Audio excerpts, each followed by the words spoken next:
Welcome to NTD News Today. I'm Kevin Hogan. Let's take a look at our top stories.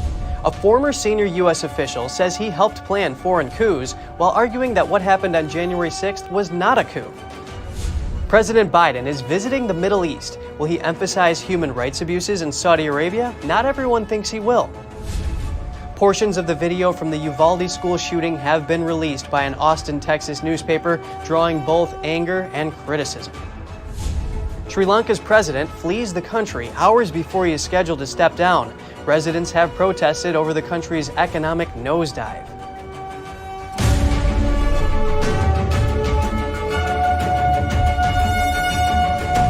President Biden's 4-day trip to the Middle East is underway. Some hope he will emphasize human rights issues in Saudi Arabia, but the president has said that he doesn't want to ruin relations with Saudi officials.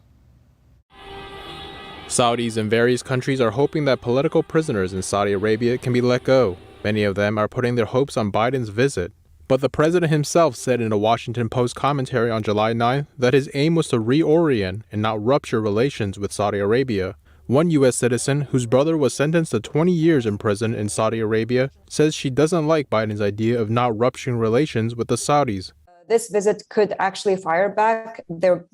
Could embolden, the Saudi officials who have been committing abuses, human rights abuses. It could mean to them that President Biden is forgetting about his promise to improving human rights. During his trip, President Biden is scheduled to focus on strengthening ties between Israel and Saudi Arabia to tackle Iran's nuclear threats together. He also wants to convince the Saudis to pump more oil because of rising prices. Countering aggression from China and Russia also is on the agenda. A senior U.S. administration official said Biden will also raise human rights issues at the bilateral meetings.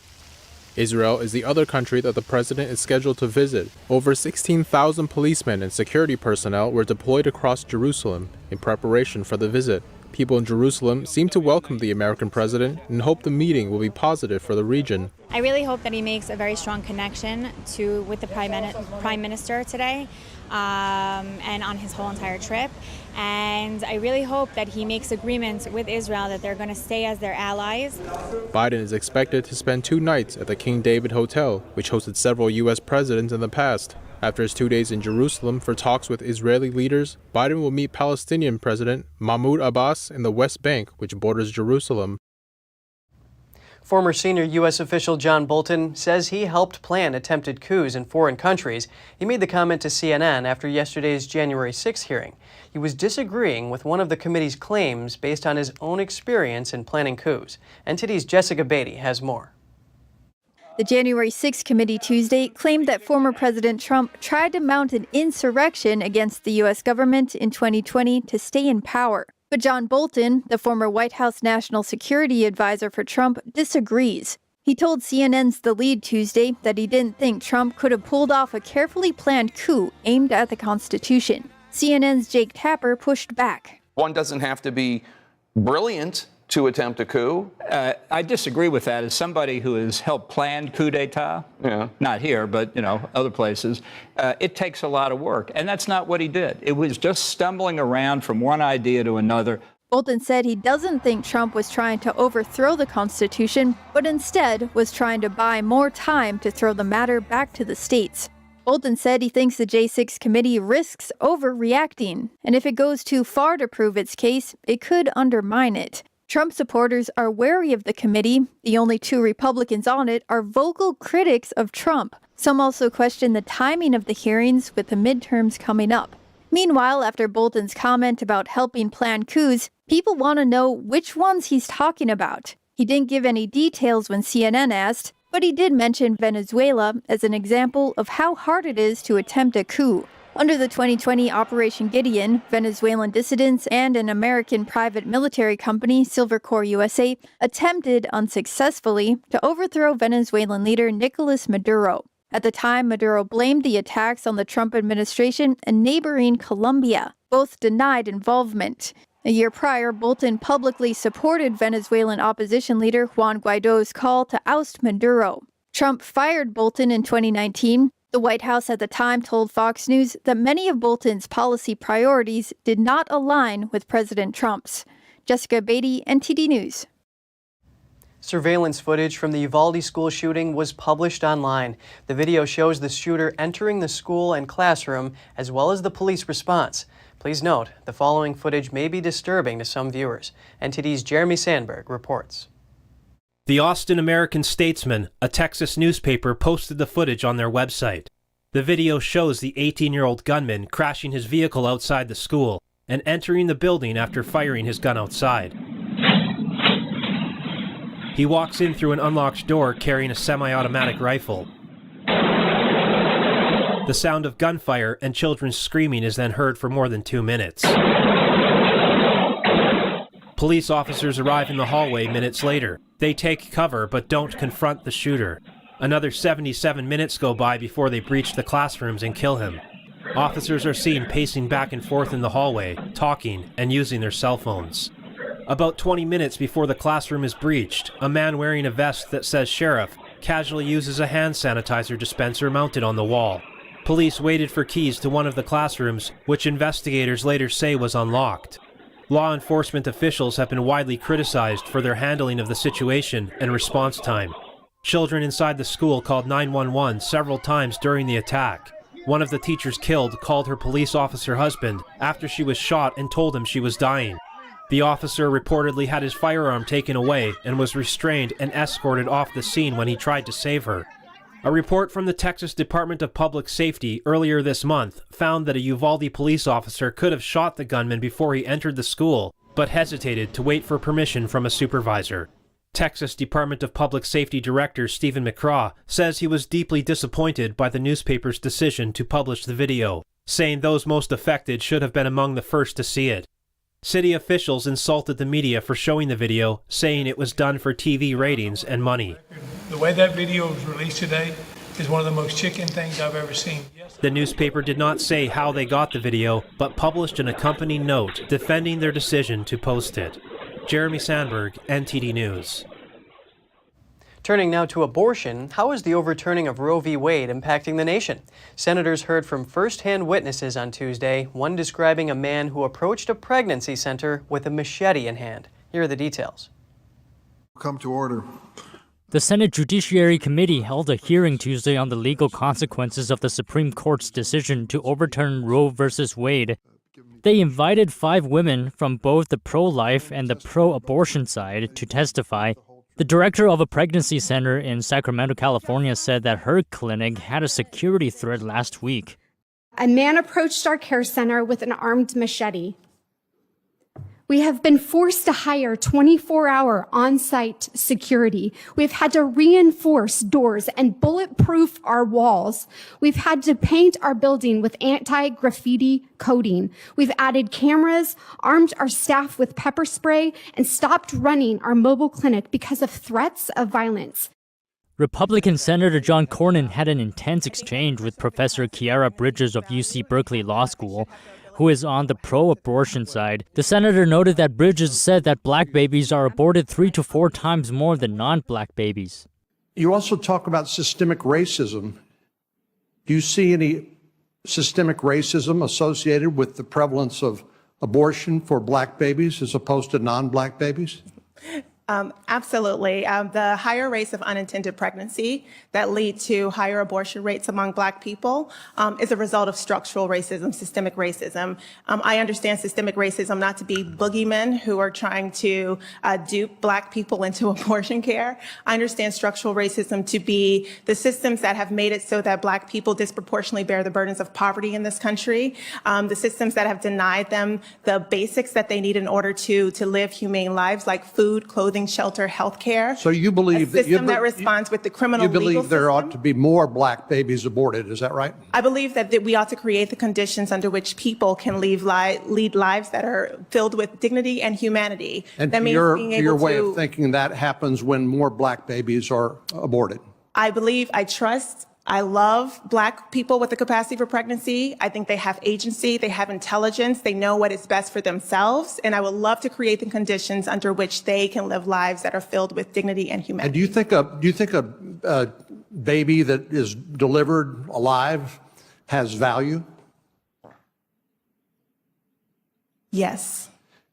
Do you think that a baby that is not yet born has value? I believe that a person with a capacity for pregnancy has value. They have intelligence. They have agency. They have I'm talking about the baby. And I'm talking about the person with the capacity for pregnancy. You're not answering the question. Another person who testified was Illinois Lieutenant Governor Juliana Stratton, who's on the pro-abortion side. She said her state has become an oasis for women seeking abortions from out of state. It looks like disenfranchised, yet determined patients coming from every surrounding state, but also from as far away as Tennessee, Texas, Louisiana, Alabama, and Florida. It looks like the entire staff of our state's abortion clinics fielding phone calls for appointments because the number of out-of-state patients has doubled since Roe v. Wade was overturned. And that's on top of the nearly 10,000 women who already came to Illinois seeking abortion care. Stratton says that she expects that number to grow in the coming months and years. Reporting by Allison Lee, NTD News. The Wisconsin Elections Commission has not yet released new guidance on how to handle absentee ballots. The Wisconsin Supreme Court ruled ballot drop boxes illegal, and there's an election coming up in August. Republicans and Democrats in the commission hit an impasse when it came to deciding what the Supreme Court's ruling means and how it should be interpreted. The commission needs to prepare its more than 1,800 clerks ahead of an August 9th primary.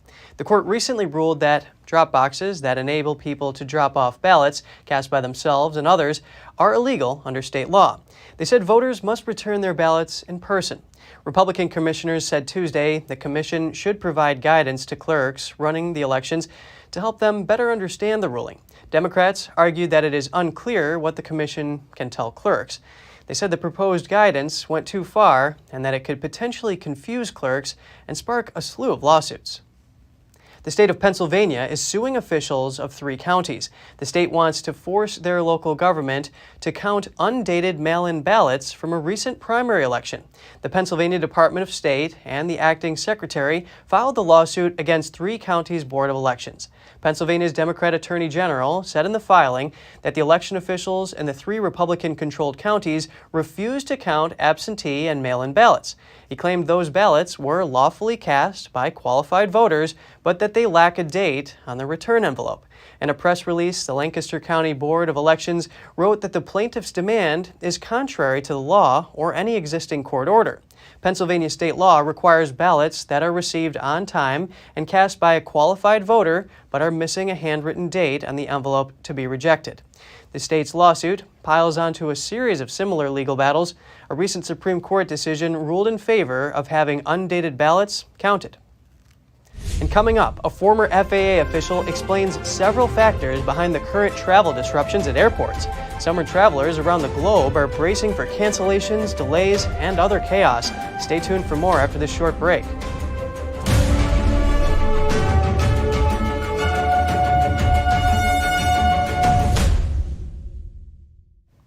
Inflation in the U.S. is surging to the highest level in 40 years.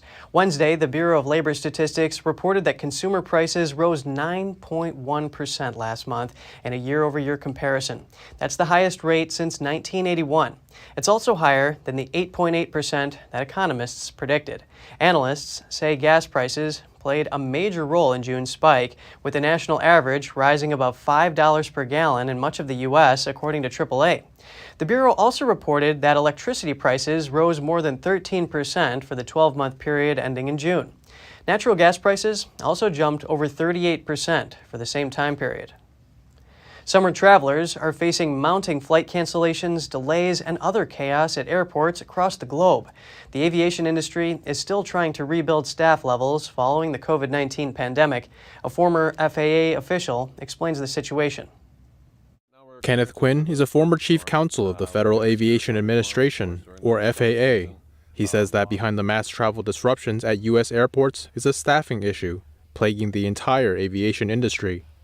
There are shortages throughout the entire system, from air traffic control to pilots to baggage handlers to ticket agents to you name it, including TSA and the pre-check system. So the shortage is real. One of the problems with the controllers is that they're letting them go for 10 days after they test positive for COVID, where CDC is letting them, instructions to come back after 5 days. Quinn says the FAA has a staffing crisis. and they need to take the blame for making the situation worse. He says he thinks the Secretary of Transportation and the FAA administrator need to be focused on the issue, and pilot strikes took a toll as well. The Airline Pilots Association around the world, many of them are not happy with the situation today. Many of them feel like it's not a staffing shortage issue, it's a pay issue and a benefits issue. At the same time, the regional carriers in the world that feed into the hub networks of the larger carriers can't hold on to pilots. An airline trade group said last month that U.S. airlines have cut about 15% of planned summer flights. Quinn says this is going to be a very difficult time for air travel, and that the situation will probably get worse before it gets better. It's going to be certainly through the end of August and through the Labor Day period. Usually it gets a little bit better at the end of September, and then there's a lull. End of September, October, and until we build to holiday time period. And of course it gets crazy again at Christmas and Thanksgiving and other holidays around the world. So it's going to be a difficult time. Meanwhile, in the UK, the head of a body representing global airlines hit out at new restrictions at London's Heathrow on Tuesday. Willie Walsh, Director General of the International Air Transport Association, says the airport had underestimated the speed of the recovery. 2 people died, including a 7-year-old boy, after a boat overturned Tuesday afternoon off the New York City shoreline. 10 other people were rescued. Authorities say a family chartered the boat. The New York Police Department sent divers into the Hudson River to help rescue some of the victims. The captain of the boat is in critical condition. The conditions of the other people involved have not been released. A key part of a newly passed gun law in New York gets its first challenge. The New York law is a reaction to the Supreme Court's recent overturning of a long-standing concealed carry restriction. Congressional candidate Carl Palladino filed a lawsuit challenging Section 5 of the gun law in a federal court in Buffalo. The challenged section bans people with concealed carry permits from bringing their concealed weapons into private businesses unless the owners put up signs saying guns are welcome. People who bring guns into places without these kinds of signs could be prosecuted on felony charges. The lawsuit claims Section 5 will turn the right to self-defense into a right New Yorkers may exercise only after receiving permission from strangers. Palladino says he is prepared to go all the way to the Supreme Court. The sweeping new gun law, signed by the New York governor, is set to take effect September 1st. Hochul said on Tuesday that the new gun law is solid and that she is ready to defend it in court. Detroit is enacting bail reform. The move comes as other cities are reconsidering their own bail reform efforts, such as New York City and San Francisco, where the reform is blamed for rising crime.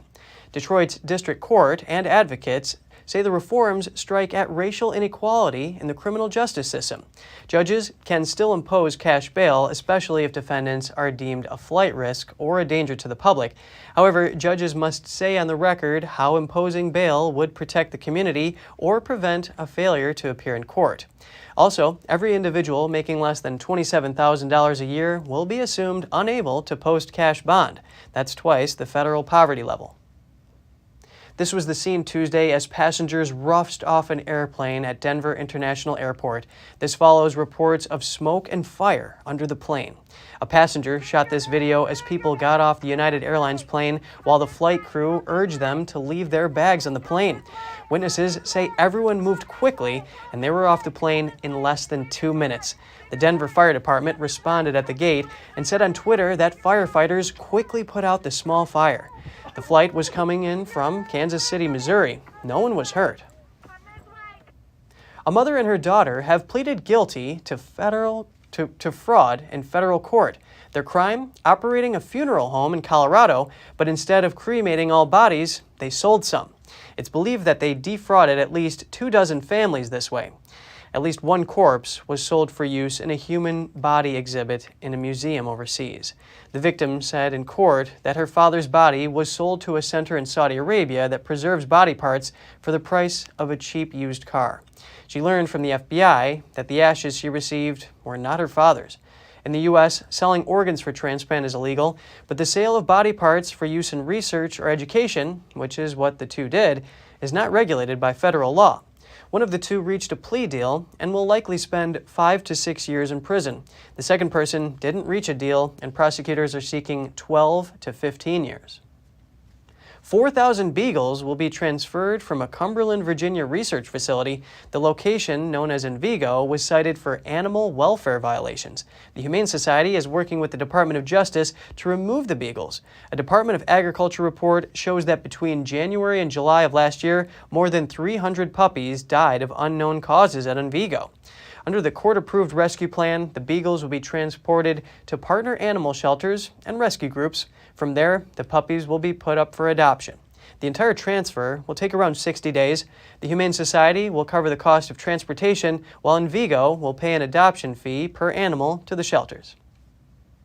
Ever bought a tuna sandwich from Subway? The sandwich chain says it's 100% tuna, but some people think that claim is a little fishy. Last year, 2 people filed a lawsuit in California saying Subway's tuna partially or wholly lacks tuna as an ingredient and that it's actually other types of fish.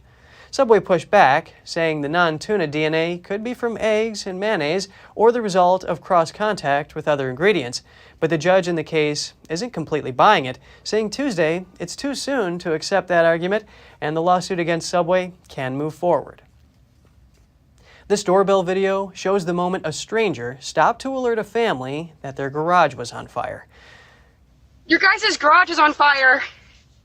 And with that, Good Samaritan Haley Strong possibly saved the lives of this family, all 10 of them. Strong said she spotted the blaze about a mile away and drove over to notify the family.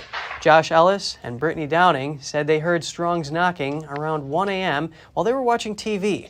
They said their 8 children were sleeping and had to be woken up. Thanks to Strong, the whole family was able to make it out of the house safely. And if you have any news tips or feedback for the show, don't hesitate to email us at news.today@ntd.com. Just ahead, with the Nord Stream 1 pipeline under maintenance, Europe is wondering what to do if Russia cuts off its gas supply to Europe. And in the Netherlands, farmers are frustrated. The country is planning a new policy aimed to cut nitrogen emissions to protect certain plants, but there are concerns it might end up cutting half of the country's farmers. Is the policy part of a broader agenda? Find out more right here on NTD News.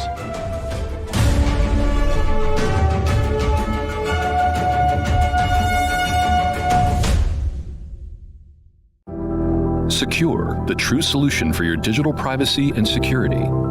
Secure is a private and secure messaging and email solution hosted in Switzerland, using military-grade encryption and Swiss privacy laws, giving you true privacy.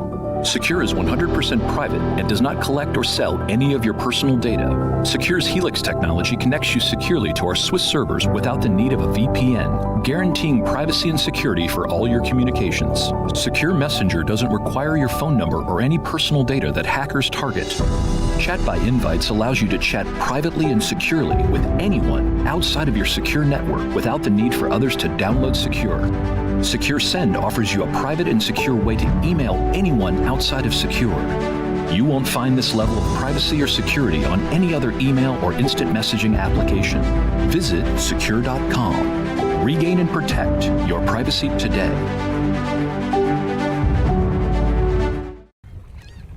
Oh, hey, doesn't it feel like there's communists everywhere? In fact, the Chinese Communist Party has been subverting America from every angle. So whether it's compromising our politicians, controlling Hollywood, manipulating Wall Street, or infiltrating our schools, they have stopped at nothing to take down America. And I believe that in order for us to not become like China, we need citizens who know the truth. So go on over to getepic.com, stay informed with a subscription to the Epic Times, and you will get instant access to this infographic. Hi, I'm Smokey Bear, and I made an assistant to help you out, because only you can prevent wildfires. Hey, Assistant Smokey Bear, call me Papa Bear, because I'm grilling up dinner. Do you get it? Yes, good job. So, what should I do with all these coals? Don't just toss them out. Put them in a metal container because those embers can start a wildfire. I understand. The stakes are high. Ha ha ha ha. See, Smokey thinks I'm funny.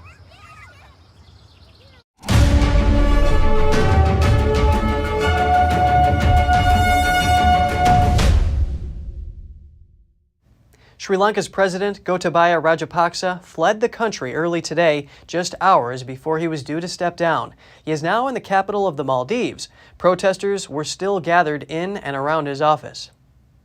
Rajapaksa's impending resignation comes after thousands stormed his and the Prime Minister's official residences over the weekend, demanding their ousters over their handling of a devastating economic crisis. The mood at both residences was festive on Tuesday as families and friends settled into the premises, including 51-year-old Duncan Ratnayake. The Prime Minister and the President must listen to the requests of the innocent people and hand it over to the country's youth. The President has not been seen in public since Friday. Parliament will elect his replacement on July 20. The immigration official said authorities could not, under law, prevent a sitting president from leaving the country. But on Tuesday, officials stopped the president's brother and former finance minister Basil Rajapaksa from flying out of Sri Lanka. It was not immediately clear where he was trying to go. The Rajapaksa dynasty had dominated local politics for years, despite most Sri Lankans blaming them for current problems. Another of the president's brothers, Mahinda Rajapaksa, resigned as prime minister in May after protests against the family turned violent. His replacement, Ranil Wickremesinghe, did not move into the official residences and was not present when protesters broke in and set the place on fire. President Rajapaksa's sudden departure Wednesday marks a historic turning point for the country. Now no one from his family remains in a position of power. The Prime Minister of Sri Lanka directed the Defense Ministry to declare a state of emergency across the country Wednesday. He also asked for a curfew to be imposed on the western province. This comes after police and protesters squared off outside the Prime Minister's office in the city of Colombo. What will Europe do if Russia turns off the gas taps? Russia usually supplies about 40% of Europe's natural gas, mostly by pipeline, but the Nord Stream 1 pipeline that transports gas from Russia to Germany is undergoing planned maintenance. This raises the question, what happens if the outage is extended? German network regulator Klaus Müller says it's no guarantee that the gas will come back after the 10-day maintenance period. Nord Stream 1 has informed us, as is customary. However, what happens once the maintenance is done remains to be seen. No one can predict that. Is it maintenance which is over in 10 days, or earlier, or later? Unfortunately, we have to wait and see. I also don't expect us to be informed much earlier than the day before. With Ukraine having closed the Sokhranovka transit pipeline that runs through Russian-occupied territory in the east of the country, European countries have been seeking to cut their reliance on Russian gas. Some have already been cut off after they rejected a Russian demand to pay in rubles. But others, including Germany, still need Russian gas and are trying to refill depleted reserves. One alternative route to Europe that does not go via Ukraine includes the Yamal-Europe pipeline, which carries around a sixth of Russian gas exports to Europe. If not from Russia, where else can Europe get its gas? Some countries have alternative supply options, and Europe's gas network is linked up so supplies can be shared. Germany, the biggest consumer of Russian gas, could import from Britain, Denmark, Norway, and the Netherlands via pipelines. Norway, Europe's second biggest exporter behind Russia, has been pushing up production to help the European Union towards its target of ending reliance on Russian fossil fuels by 2027. Centrica, a British energy and services company, has signed a deal with Norway's Equinor for extra gas supplies to the United Kingdom for the next 3 winters. Britain does not rely on Russian gas and can also export to Europe via pipelines. Southern Europe can receive Azeri gas via the Trans-Adriatic pipeline to Italy and the Trans-Anatolian natural gas pipeline through Turkey. And the United States has said it can supply 15 BCM of liquefied natural gas or LNG to the European Union this year. Other options for nations to cope include turning to electricity imports via interconnectors from their neighbors. Or they could boost power generation from nuclear, renewables, hydropower, or coal. But nuclear availability is falling in Belgium, Britain, France, and Germany, with plants facing outages as they age, are decommissioned, or phased out. Europe has also been trying to shift away from coal to meet climate targets. But some coal plants have been switched back on since mid-2021 because of surging gas prices. For now, though, Germany and Europe remains in the dark about what will happen after the Nord Stream 1 maintenance is complete. Just ahead, Australia says it welcomes increased American funding for the Pacific. This comes after Vice President Kamala Harris said the U.S. would triple its funding in the region. And the first case of BA.5 has been found in Shanghai, with the flights canceled, isolation hospitals relaunched, and mass tests required. Now residents fear having to go back into lockdown. Stay tuned for more right here on NTD News.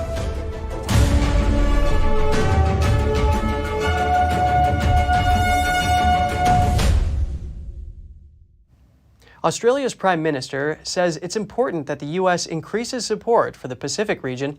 This after a pledge by the U.S. to triple aid to the region following decades of stagnant U.S. funding.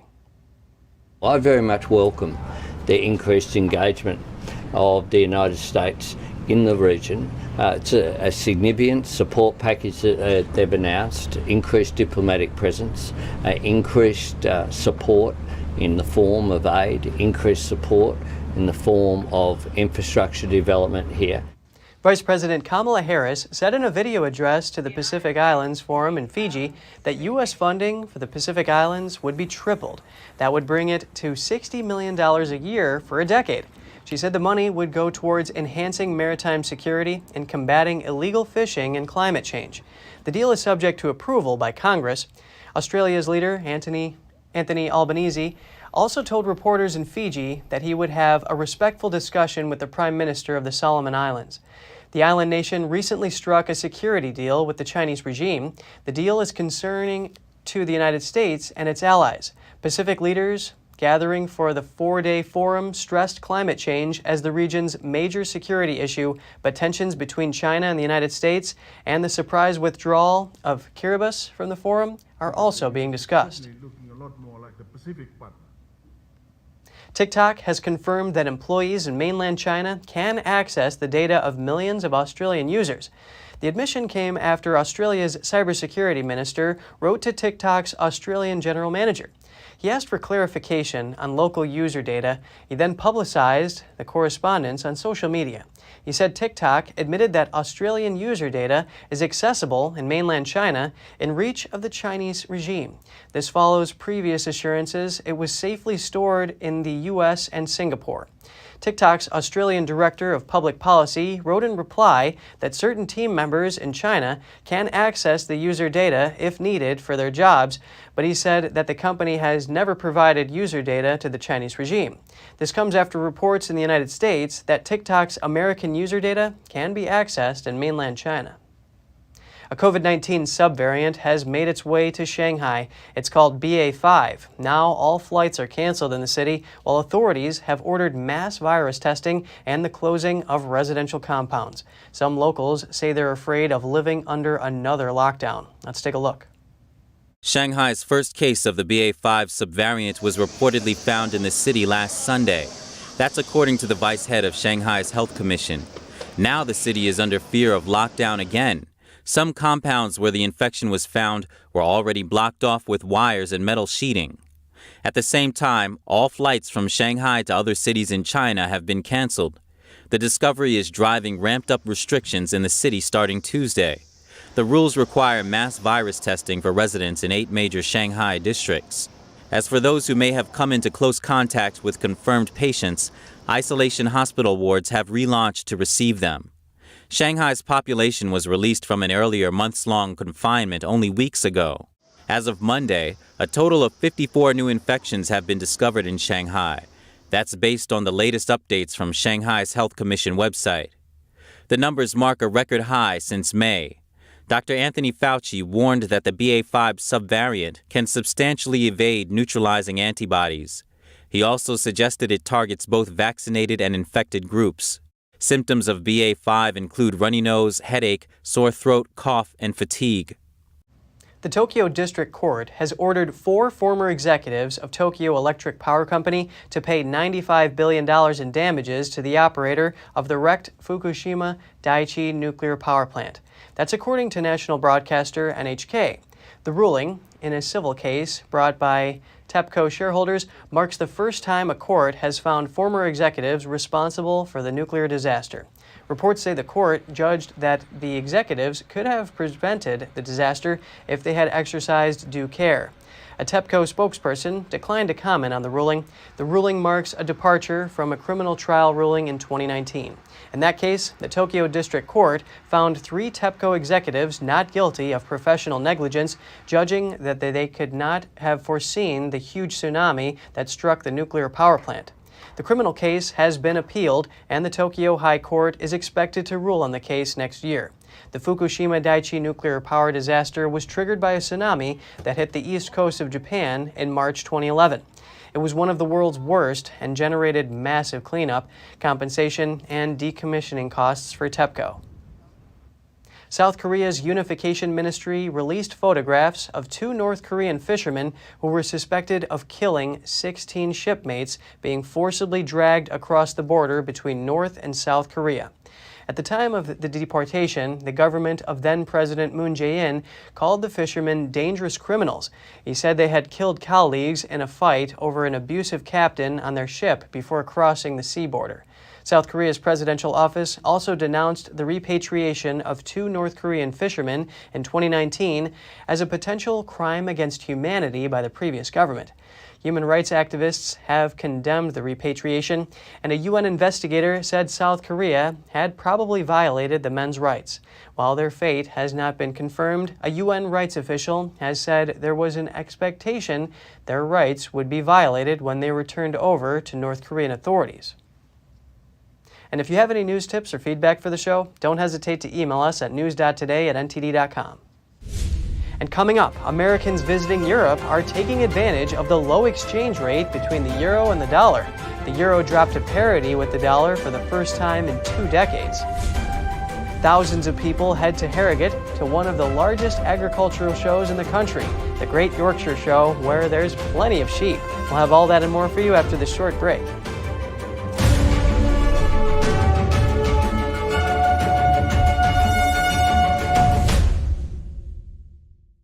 According to ancient Chinese medicine, purslane is considered a medicinal herb and is used to help lower cholesterol, improve vascular functions, and prevent diabetes. Perilla seeds can nourish the lungs and spleen. It is used to treat asthma and improve pulmonary functions. Puritang green vegetable omega-3 is made from purslane and perilla seeds from Hwangmae Mountain in South Korea. It contains over 90% of omega-3, 6, 7, and 9. The highest concentration possible without chemical additives. The soft gel is made of natural seaweed. It is 100% organic and vegan. Both adults and children can take it with peace of mind. Ancient recipes were passed down from heaven to bring prosperity and longevity. Puritang green vegetable omega-3. Victor deployed for the first time to Afghanistan in 2003. He sustained a moderate traumatic brain injury. Basically, he had to relearn everything. One of the most important elements of caregiving is taking care of yourself. We have our own journey, and we can fulfill that journey at the same time that we are helping our loved one. Visit aarp.org/caregiving for a free military veterans guide to navigate your caregiving journey.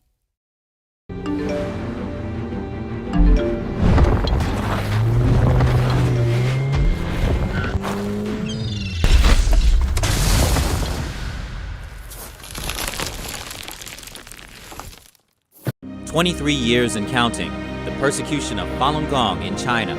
Live coverage of the 2022 End Persecution Parade in Washington, D.C., July 21st at 1:30 p.m. Eastern, right here on NTD.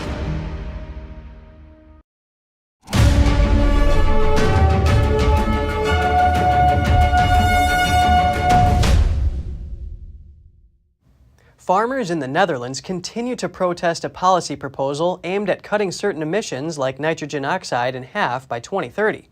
What is a Dutch member of parliament saying about the proposal, and what do farmers say will happen to the supply chain? We find out from a reporter who visited the country. Please welcome Roman Balmakov, who is the host of the Epic Times show Facts Matter. Thanks for making the time today, Roman. Thanks for having me, Kevin. Can you tell us more about this agenda that the Dutch member of parliament you spoke to was describing on turning the Netherlands into a big city and what this means for the country's sovereignty? Yeah, so when we flew over to the Netherlands, my team and I, we had a big burning question, which was how could the parliament there justify, at a time when you have the Russia-Ukraine war destabilizing the food supply across the entire world, how could they justify implementing new regulations that would force between 30 to potentially even 50% of the farmers there to just pack up shop and sell their farms to the government and not farm again in the country? And so we went around and we spoke with a number of people, but the Dutch member of parliament that you mentioned, Mr. Thierry Boudeau, he's the leader of one of the opposition parties that's fighting back against this.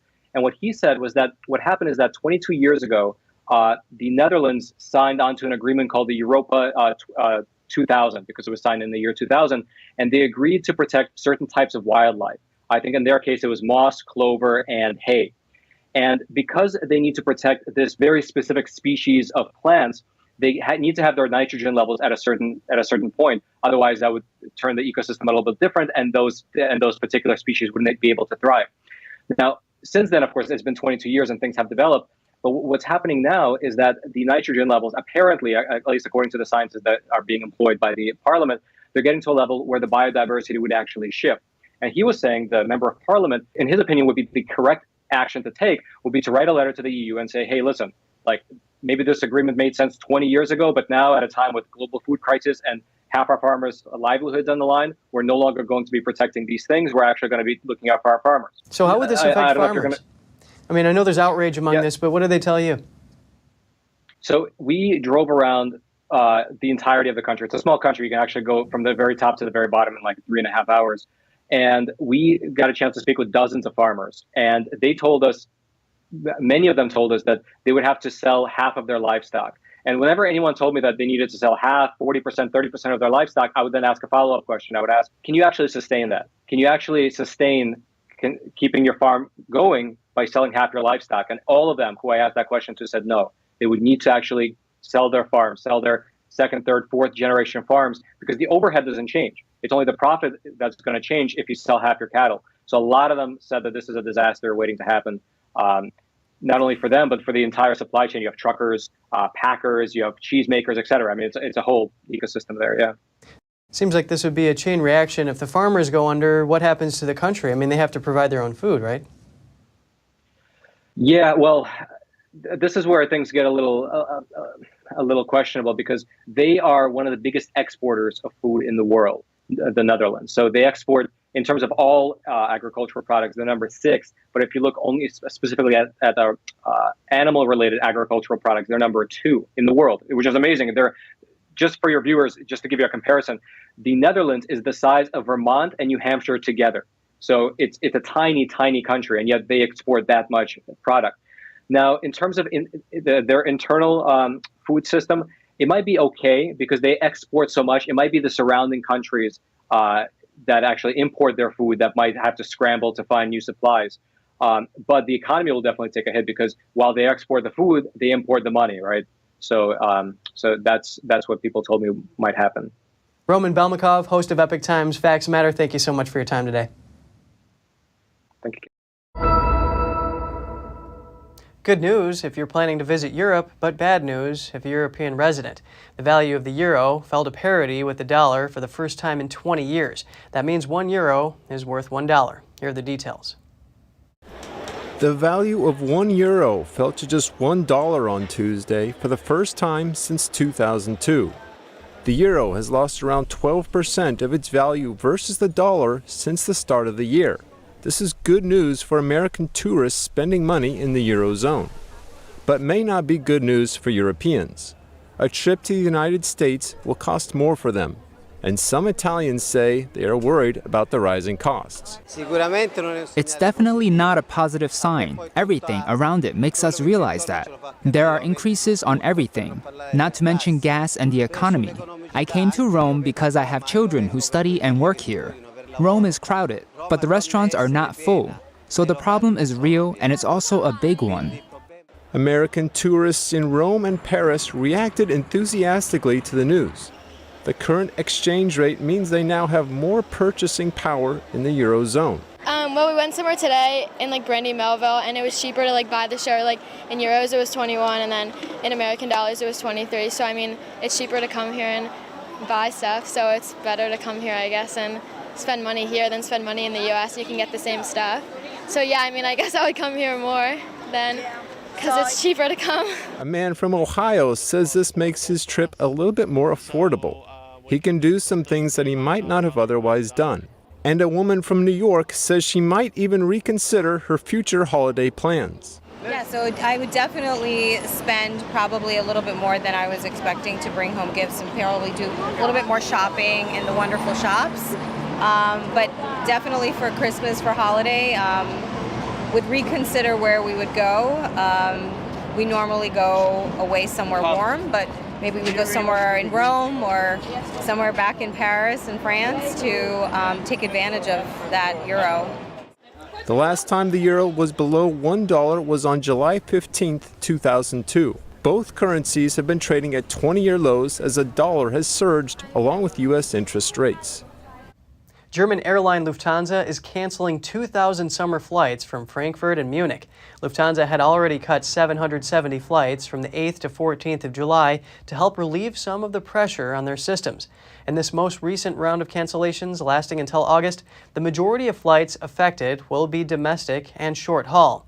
The airline said it regrets the cancellations as well as the inconvenience it will have on passengers, but it said the cuts were an important action to ensure greater overall stability and thus reliability of the flight schedule in the summer, continuing that, in particular, this is intended to avoid an overload of ground processes at peak times.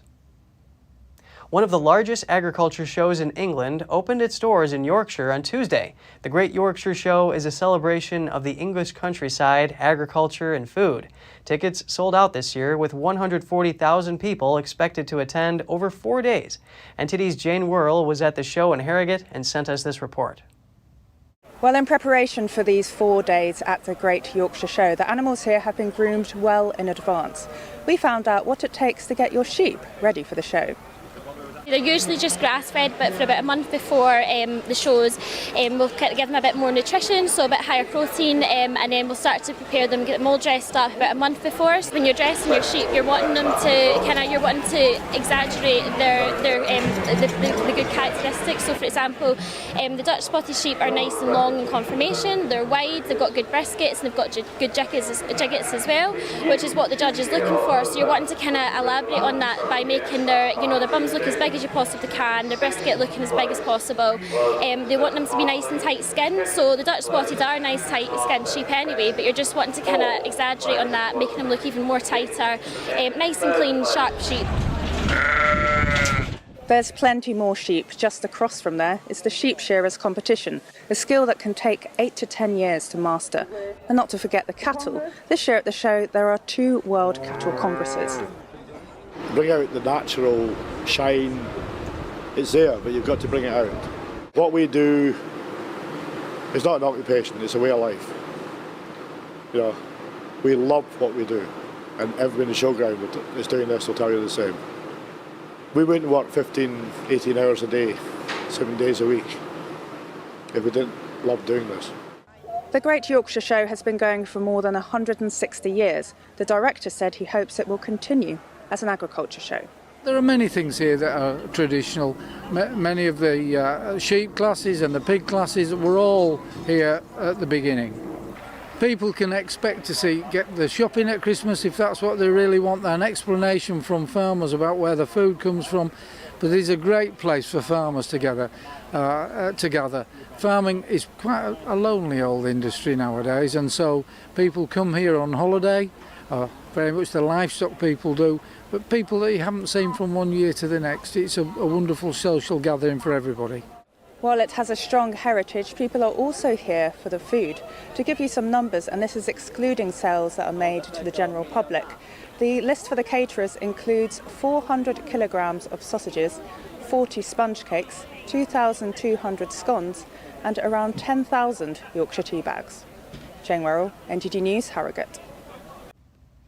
2 jaguar cubs have become the joy of the National Zoo of Nicaragua. The female and male cubs were born on May 18th. Because of their young age, both remain with their mother inside a closed enclosure with no direct sunlight.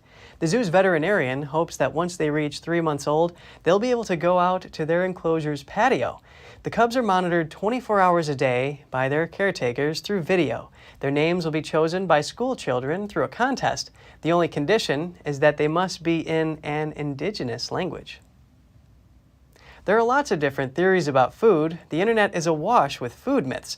Today, we'll debunk some of them. Here's Gina Marie, who brings us Strong Mind and Body.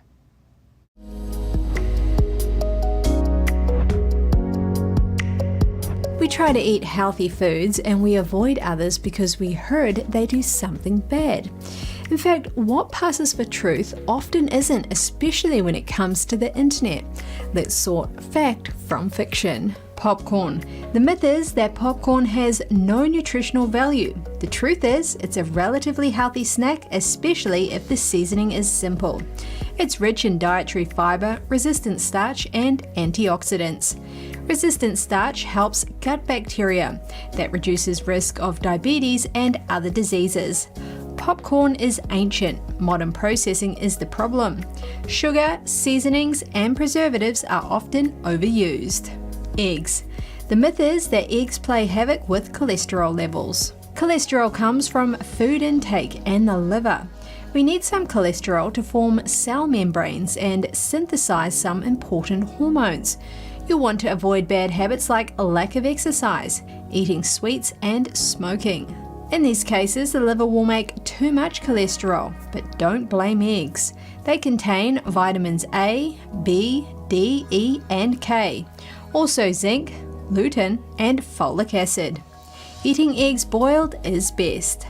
White rice. The myth is it has low nutritional value, and if diabetics eat it, their sugar levels will rise quickly. White rice contains iron, potassium, calcium, phosphorus, the B vitamins, and other nutrients. It's a whole natural food that helps blood sugar to rise steadily after a meal. Now, isn't that why you eat? To get energy from food? For diabetics, consume your meal in the following order: vegetables, beans, eggs, fish, and rice. Make sure you check portion sizes. Soybeans and yams. The myth is that soybeans and yams contain phytoestrogens or plant-based hormones causing gynecological cancer. The truth is that phytoestrogens are different from animal-based hormones. Normal consumption of soybeans and yams is fine. Tofu is fine. Yams help to lower blood sugar and improve intestinal health. So there you have it, 4 common food myths about unhealthy foods debunked. It's time to celebrate a favorite finger food that's hard to say no to. Today is National French Fry Day. Did you know that French fries actually aren't French at all? Belgians claim they were the first to fry potatoes way back in the 1700s.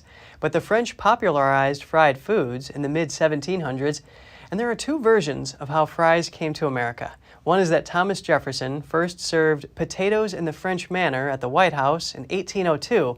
The second theory is that World War I soldiers stationed in Belgium brought the idea back with them. Today, Americans eat about 30 pounds of French fries per person each year. So whether it's shoestring, waffle, wedge, curly, or crinkle cut, be sure to enjoy some fries today. Thank you so much for joining us. We're going to put our email address on screen. We'd love to hear from you. For podcasters, that's news.today@ntd.com. Until next time, Kevin Hogan, NTD News, New York City.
Thanks for watching us on YouTube. Did you know YouTube only keeps selective videos on its platform? So if you want to make sure you get the full picture, just subscribe to our newsletter. Go to newsletter.ntd.com and sign up. It's free.